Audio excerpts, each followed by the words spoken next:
Hello and welcome back to the Genesis Designs and Modelcraft bench and a new instalment of the Book of Genesis. So today I'm going to show you super glue, more precisely the use of super glue or cyanoacrylate if you prefer, and talcum powder to make a filler or a putty for your models. I'll do a separate video later about the other sorts of putty and the use of them. It is slightly different. And nothing really transfers across, so this is a separate standalone thing. So super glue then, instant adhesive, whatever you want to call it. You can buy lots and lots and lots and lots of different types of super glue from all over the place. There are so-called modelling specific super glues from the likes of Zip, is it, or Zap. There's cheap super glue from the supermarket or the pound shop. Pay your money, take your choice. The main one that I use and have done for years now is Loctite 495. It isn't cheap. This bottle I just got from Amazon and it cost £12, which is a lot. 20 grams. This bottle should last getting on for a year, I would say. I also have this. This was cheaper. This was from eBay. It was £3 or £4 probably. But I've gone out and bought more Loctite because the Loctite is foolproof with the talc in my experience. So I'm going to stick with what works. The tools you will need for this recipe are, so you'll need some super glue. As I say, choose what you like. You don't want a thick or a gel type super glue though. You want a medium viscosity, not too thick, not too thin. So medium please. You see that moving in there. You'll need some talcum powder.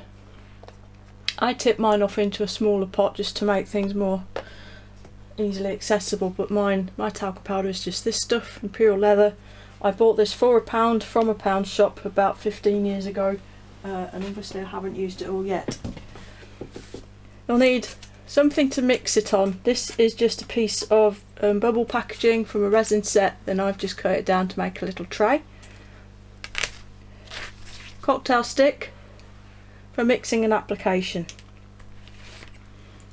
Scalpel for carving, and whatever your favourite sanding medium is. Now what I use most of the time these days is skinny sticks. This is a medium, 2 grit on here, medium one. This one is a medium board and a fine sponge. This is the same but wider. And these, if you're doing a big area or you need it to stay flat, or you're just sanding a lot of filler, then these are great. These are from Models for Sale, and this is a 180 and a 240 grit aluminium oxide paper on a board, and this is the medium sponge sander. So these are all Flory Models products which you can get from him on his website. I'll show you here. And these are from Models for Sale, which will be linked below anyway. Okay, so that's what you're going to need. So you'll also need a model that needs some filling and or gluing. So this is my Bristol Beaufort from the Beaufort scale group thing, and as you can see I'm ready to join the fuselage on this thing. Preparation. As with everything in life and in modelling, preparation is key. So super glue is a mechanical bond. When you use liquid cement or tube glue that's plastic cement, it melts each surface a little bit and then those two surfaces intermingle and bond together. So it's a chemical. Super glue is not, it's a mechanical grip. So I always prepare the surfaces to be glued thus. So hold a sanding board across the mating areas and give them a little sand. As you can see, this has the bonus of taking any paint that's got on there from the interior off. I've also done it on this half. A little bit more difficult because it's got the locating pegs on it, but I actually did cut them away at the top so that I could sand it more thoroughly, and that is because that is going to be the most visible and obvious join on the model. So I want it to stick and stay stuck. So as you can see, This is a very decent fit and shouldn't actually need any filler really anyway. But that's the beauty of this system, and that's what I'm going to show you on this. So there's two ways of going about this. Once you're ready to glue your parts together, you can either apply your super glue all the way around, put your other half on and hope for the best. The problem with doing that is that super glue does not take very long to cure, as we know. So sometimes you find yourself in a situation where you haven't got time to align the parts as well as you might like. Also, the super glue might grip a little bit too much, a little bit too quickly, and you might end up inducing a bad fit because of that. So I'm going to show you another method that you can use, which is also an absolute game changer if you're building a big model, so something like an airliner or a transport aircraft, something with a big long seam. This is the way to do it. Take your part, take your scalpel and bevel off the top corner like so. Take this out of the way, and then do the same on the other one. So you're going to basically produce a notch.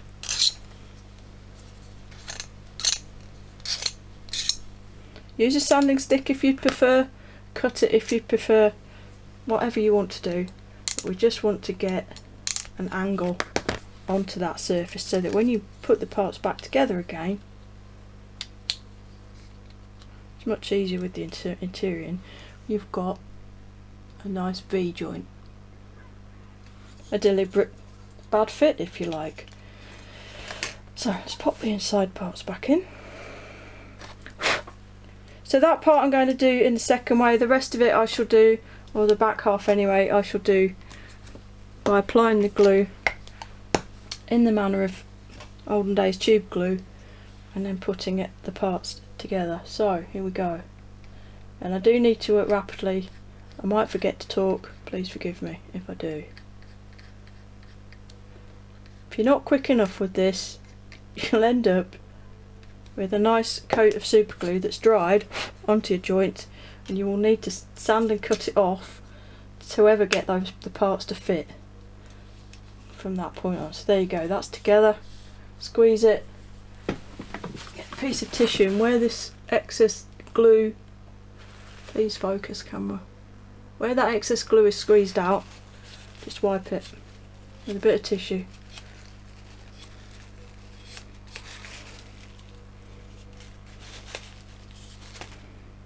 Don't worry if it looks untidy at this point, we will sort it. Wipe it, wipe it, wipe it.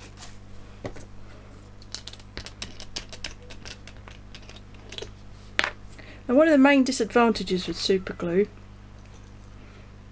just use a bit of accelerator here, is it's brittle. It's very strong in some directions and incredibly weak in others. That's why it is important to key the jointing, the mating surfaces, to give it the best possible mechanical grip.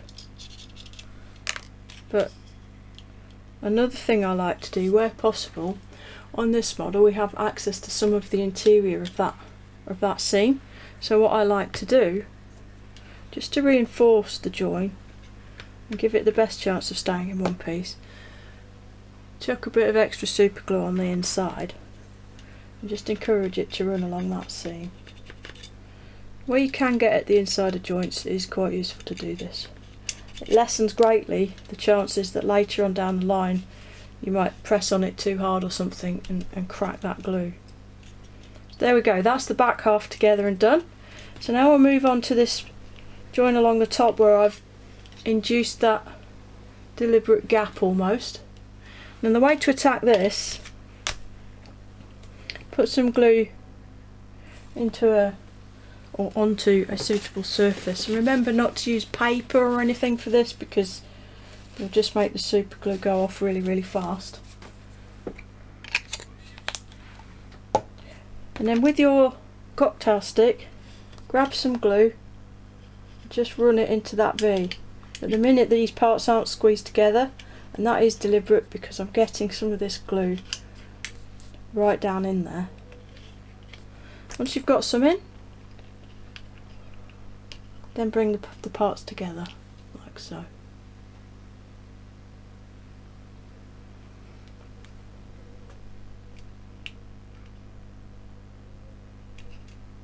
Give it a few seconds and that is already gripping. Now it's personal choice really. You can use accelerator to help with these things or not. If you're going to, please do test it either on some sprue or on a part of the kit you're not going to use, or an inconspicuous area, because I have found that many of the CA accelerators on the market will actually damage the plastic or even melt it a little bit, so do be careful. This is what I use, Rocket Blaster from Deluxe Materials. As ever, it isn't the cheapest, but it does not melt plastic, and I have even successfully used it around canopies without any issue, so I can recommend that from my own personal experience. Alright then, and finally this part of the front, because this is quite readily able to spread out, I didn't bother V'ing it, and I will just now pop some super glue inside that and just pop it together like so, and put the lid back on my super accelerator so I could show it to you. Boosh.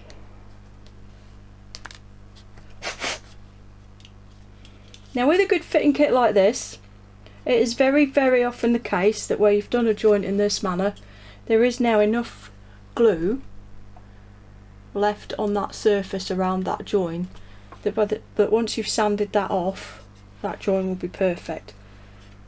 But what I tend to do, because it's so very difficult to see, is I'll grab some more super glue out of my container and just pop it along the top, so that if there are any tiny pinholes or areas that don't have glue, they now do. Okay.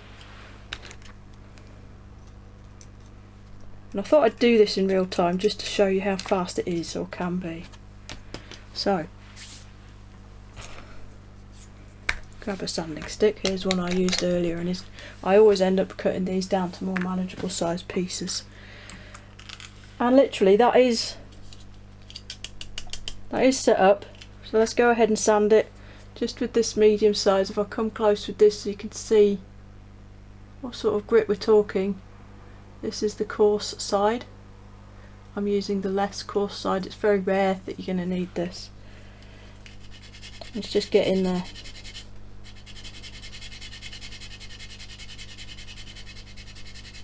Get you in the middle of shot.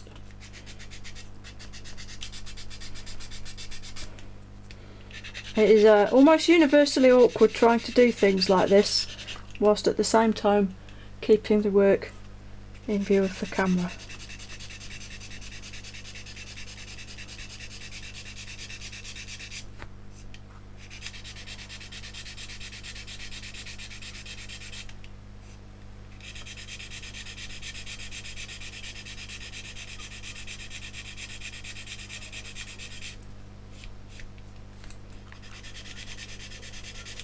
There is some raised detail here. I am going to just get rid of that, and I'll reinstate with a piece of plastic card if I fancy, because it's not consistent across the whole part.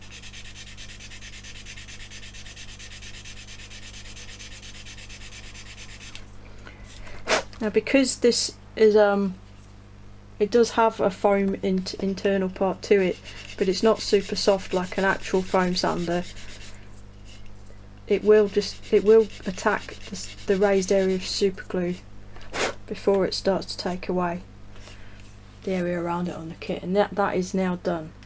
That super glue is all sanded back,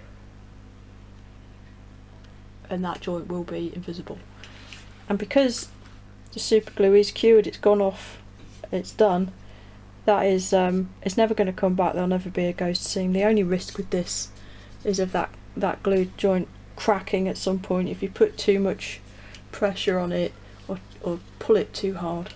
And that's another beauty of these spars that Airfix use now, because it takes the strain away from this top fuselage joint, and these spars take all of the strain of the wings when you put them on.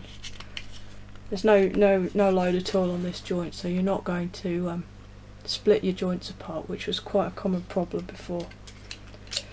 Right, so the talcum powder side of it then. So a lot of the time, as I say, with a good fitting kit like this Beaufort, that is what I will do. I don't bother using talc. I simply apply glue liberally, let it squeeze out of the joint like it has done there, wipe it, and then I'll sand that back, and 9 times out of 10 that will be sufficient. As you can see, there is a tiny gap around the tail wheel aperture, and that's a prime point where I'll do what I just did on the nose. I'll just put some extra super glue onto it.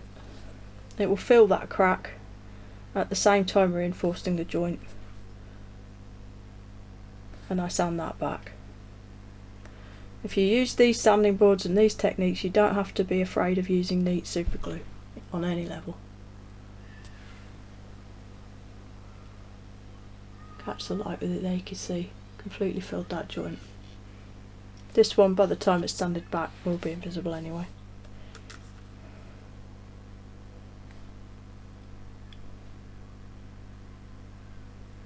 There you go. And with the top, where I've deliberately induced that notch, I'm going to use some talc in there and show you how to go about doing that. So the beauty of using the talcum powder in the mix is it bulks it out quite substantially. It allows the super glue to dry faster when you're using a fair bit of it. It allows it to cure quicker, and it makes it easier to sand as well. So the way to go about it, and this is all still liquid, so I will just use what's already in here. Take some glue, get your talc, and just put some in. Mix it up. And as you can see, it turns into a white, let's call it gloop, shall we? Now you can control completely the thickness or viscosity of this gloop. If you want a thicker, right up to a paste, let's make some.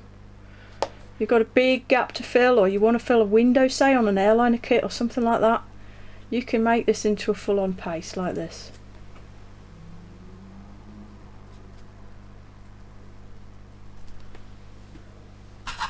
And you could fill a big old hole just like that. Poor old Dotty, sorry. There. How to fill the whole tail wheel aperture of a Hellcat in 10 seconds. Super glue and a bunch of talc.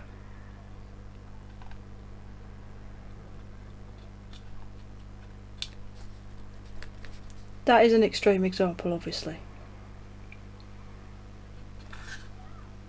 There, it's gone. There's no tail wheel aperture anymore. And the big holes that were there are gone. So if you need to fill something really big, you've got a big gap or a hole, then you can make the super gloop thick to suit. I'm just going to cut that off there, sharpen my cocktail stick, and I'll make some more sensible gloop for this Beaufort. So, bit of glue, bit of talc, and mix. Now the reason I've gone out and bought this £12 bottle of Loctite is because hopefully you can see that that's mixing in smoothly. There aren't lumps forming in that. And I have found over the years with the cheaper super glues that you tend to get lumps in it. It isn't the end of the world, but I prefer not to have lumps in my glue. So simply apply said gloop into the channel that we made. It's already held together by that normal super glue that's in there, but this gloop is also adhesive as well. You can just glue it together with this if you want to, but you do need to work quickly because it goes off quite fast.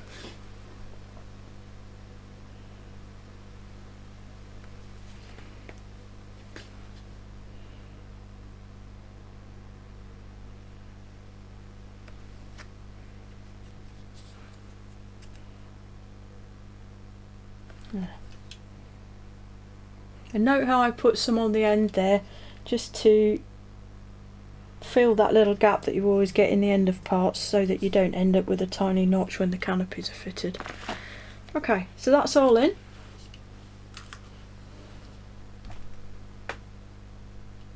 That's neat. It's proud of the surface all the way along. It's filling the V completely. Let's let that go off.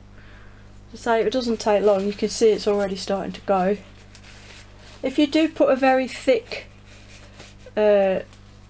amount in, it will take a bit longer, and it's advisable not to use accelerator when you do that, because if you do, you'll tend to make the top surface of the glue and talc go hard, but the stuff underneath is still soft, which it will go off eventually, but it can be quite irritating if you're trying to sand something and then all of a sudden it starts squeezing out from somewhere else.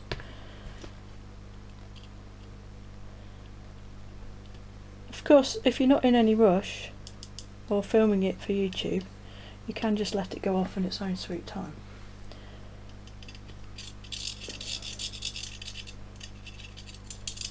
Okay.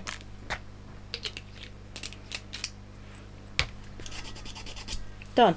So to remove this then, two ways again. You can use your sanding boards just like before, but what I very often like to do is just take the initial height out of that with the scalpel. I'll carve it off, because when I do it this way, there is absolutely zero collateral damage to the surrounding plastic, none at all, because all that you're touching with the blade is actually just the super glue. You don't have to do it this way. If you're not comfortable using your scalpel this way, then just sand it, but I find it is faster. Once that's trimmed back somewhere near, then go back in with the sanding stick. Now again, because it's a firm sanding board rather than a sponge like these, the abrasive is only going to touch that raised area of super glue initially. And in fact, that's an easy way to see how the sanding progression is going, is by whether or not you're starting to scratch the area around the seam.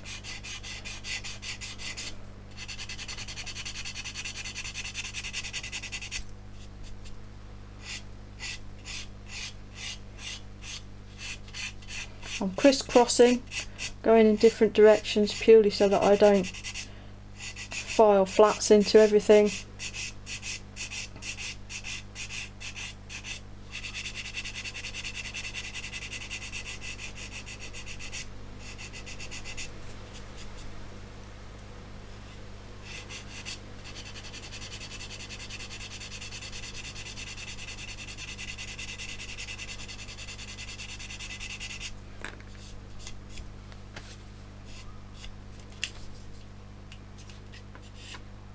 And that is it done. I'll do the front half as well.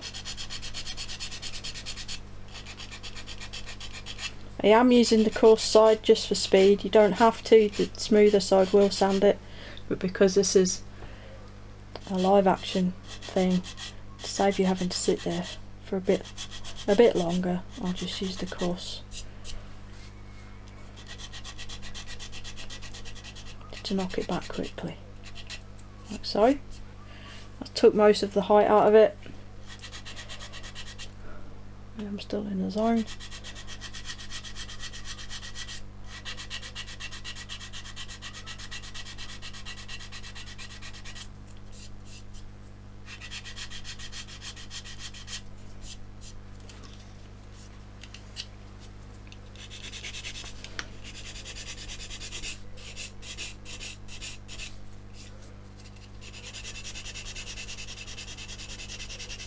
Now when you get this in awkward areas, corners, wing roots and such, you can use wet and dry, right up to 800 grit. It will sand it. Even the foam pads will take it back slowly and surely. When it's got talc in anyway. I'm just making sure that scar where the sprue attachment stub was isn't sticking up. There we go, that's it, sanded and smooth. But what we have got is some fairly industrial scratches in that little area there. Now the way I get rid of those is to go back to the sponges.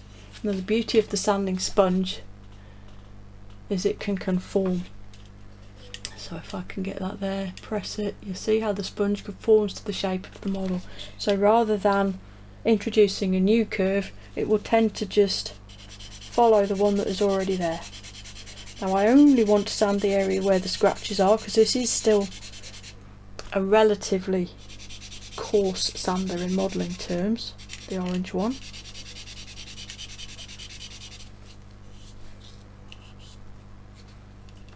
And just check your progress as you're going along.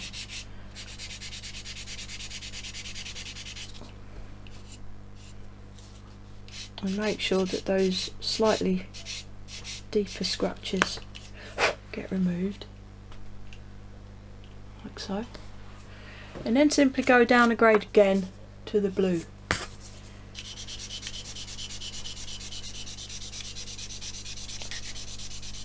And again I'm going slightly further away from the repair again, just to make sure that all the scratches from the orange sponge sander are getting removed now by the blue one.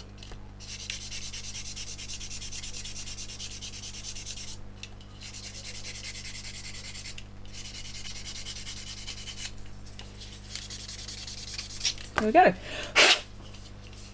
All sanded back, smoothed, and that is one invisible joint in however long that took.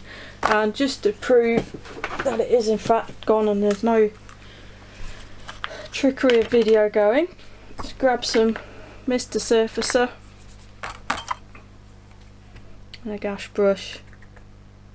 This is a good way to finish off anyway, because if there are any errant tiny pinholes or scratches left by sanders, Mr. Surfacer will fill them.